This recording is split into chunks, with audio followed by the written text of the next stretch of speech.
vous voyez mes cheveux blancs, 68 printemps, c'est pas rien. Je suis Carolo et installée à Fleurus depuis quand même déjà 1987.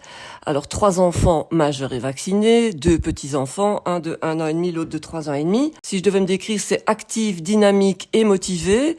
Avec les enfants, c'était responsable de l'association des parents de l'Athénée Jourdan à Fleurus. Mais surtout, je suis de nature très festive et j'aime particulièrement tout ce qui est festivités locales, les petites comme les grandes.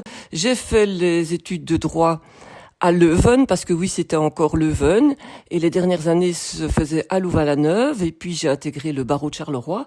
J'y suis restée pendant une dizaine d'années, et puis j'ai eu la chance de rencontrer un producteur d'une ancienne émission d'enquête qui s'appelait Au nom de la loi, qui m'a proposé de venir les rejoindre, ce que j'ai fait, et depuis 1992, je suis à la RTB, et j'ai eu la chance de passer dans différentes émissions, que ce soit en télévision ou en radio, Au nom de la loi, Objectif Terre, parce qu'à l'époque, c'était déjà les premières émissions branchées écolo, Carte sur table, C'est la vie, Au quotidien, et en radio, c'était Appelez, on est là, et On n'est pas des pigeons. La base, le fil rouge de toutes les émissions, c'est la vie du consommateur, de la consommatrice, et c'est la vie toute simple.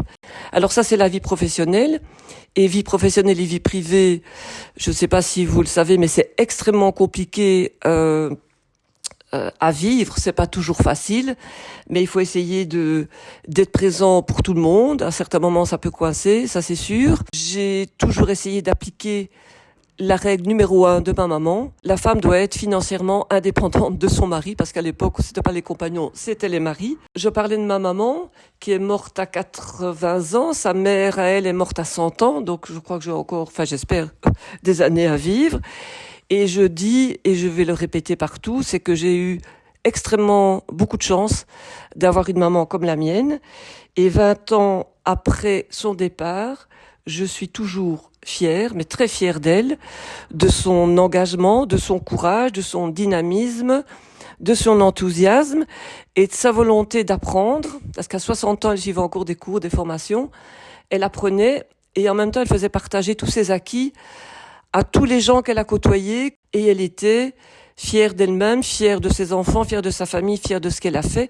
Et je crois que nous, les femmes de maintenant, en 2024, qu'on ait 10 ans, qu'on en ait 15, qu'on en ait 50 ou 68, presque 69 comme moi, il faut être fier de ce que l'on est, de ce que l'on fait.